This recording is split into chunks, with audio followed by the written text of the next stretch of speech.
বাড়িয়েছেন পারভেজকে cross better option গো Parvez back কামল সেখান থেকে পারভেজ হাসিব ক্যাপ্টেন হাসিব সেখান থেকে পারভেজ চমৎকার দেওয়া নেওয়া টার্গেটটা ছিল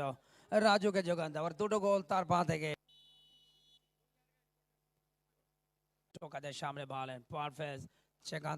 পারভেজ এক্সেলেন্ট শট বল গেল জালে ফলে 5-0 এগিয়ে গেল দলটা এই গোলটা পারভেজের কাছ থেকে এটি তার ফার্স্ট গোল এবং 5-0 এগিয়ে গেছে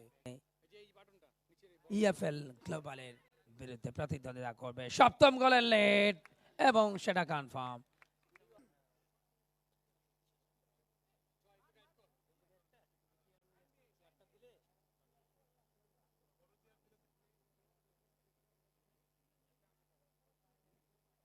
আরো একটা গোল গোল নাম্বার